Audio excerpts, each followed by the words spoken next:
कल मीडिया में अशोक गहलोत ने राहुल गांधी के बारे में वो बात कही है, वो एक डिक्लेरेशन दिया है जिससे जो ऑपोजिशन का इंडिया है वो पूरा सत्ते में आ चुका है। पूरी यूनिटी की ऐसी तैसी हो चुकी है, तितर बितर हो चुके हैं अब सारे नेता। Bye bye tata goodbye गया। और उसका पूरा का पूरा फायदा बीजेपी और प्रधानमंत्री मोदी को मिलता नजर आ रहा है।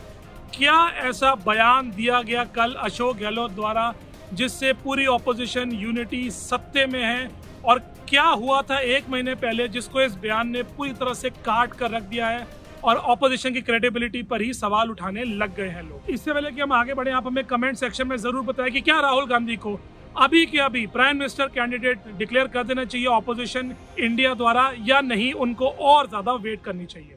यही सवाल आप मुझसे 100-110 दिन बाद पूछिए, मैं आपको बेहतर जवाब दे पाऊंगा।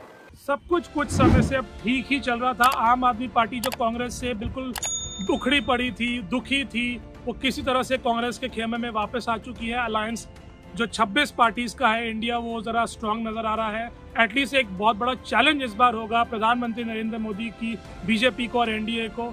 लेकिन कोई ना कोई डेवलपमेंट समझ लीजिए हर हफ्ते ऐसी हो जाती है कि जिससे इंडिया ऑपोजिशन का लगभग सत्यानाश हो जाता है और सीधा फायदा 2024 इलेक्शन के लिए प्रधानमंत्री मोदी को मिल जाता है। बिल्कुल, आपने मेरे दिल की बात बता दी। राजस्थान में अशोक गहलोत मीडिया को संबोधित कर रहे थे, मीडिया के लोग उनसे सवाल पूछ रहे थे और उन सवालों में एक सवाल ऐसा आया जिसका जवाब उनको नहीं देना चाहिए था, उनको किसी तरह से टाल देना चाहिए था, लेकिन उन्होंने जवाब दिया और मुसीबत को अपने सर पर ला खड़ा किया। वो सवाल ये था कि ऑपोजिशन का भी कॉमन जो प्राइम मिनिस्टर कैंडिडेट है वो अनाउंस नहीं हो रहा। हर पार्टी कह रही है, जैसे अखिलेश यादव की पार्टी ने कहा कि उनके पीएम फेस होने चाहिए अखिलेश यादव, टीएमसी कह रही है ममता बनर्जी होने चाहिए उनका इलेक्शन फेस, कुछ लोग कह रहे हैं महाराष्ट्र में कि शरद पवार होने चाहिए। लेकिन चलिए, कहीं ना कहीं लोग उसको दबा देते हैं और एक यूनिटी के साथ आगे बढ़ते हैं। लेकिन कल अशोक गहलोत ने ये साफ कह दिया कि हमारे यानी कांग्रेस पार्टी के और ऑपोजिशन के कैंडिडेट होंगे राहुल गांधी। प्राइम मिनिस्टर का चेहरा जो है कांग्रेस पार्टी का वो राहुल गांधी है। राहुल गांधी रहेंगे, राहुल गांधी थे।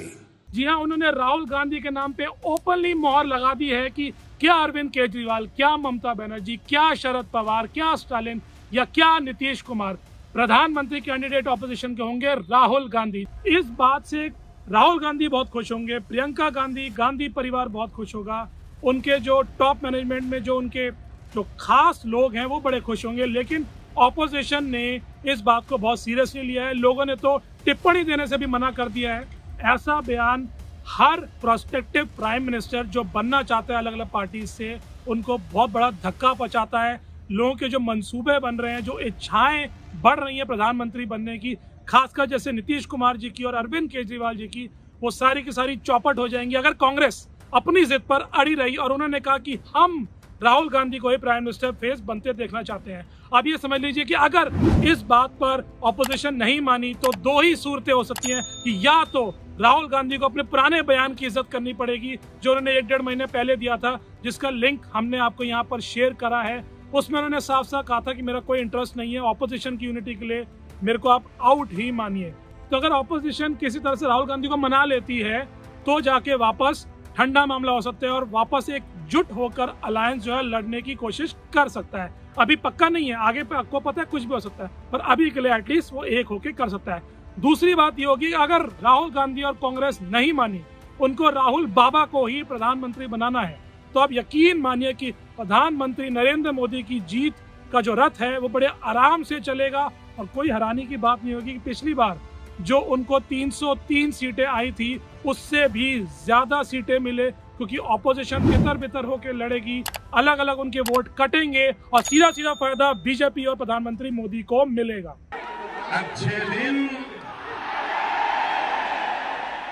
तो देखना होगा कि क्या राहुल गांधी वापस अपनी बात पे पलटेंगे या इस बार कांग्रेस कहेगा नहीं, अलायंस करना है तो करो, लेकिन हमारे प्रधानमंत्री राहुल गांधी ही बनेंगे। तो क्या होगा आने वाले दिनों में बहुत इंटरेस्टिंग होने वाला है। उसके लिए देखते रहिए इंडिया नाउ एंड हाउ। बहुत बहुत नमस्कार, जय हिंद।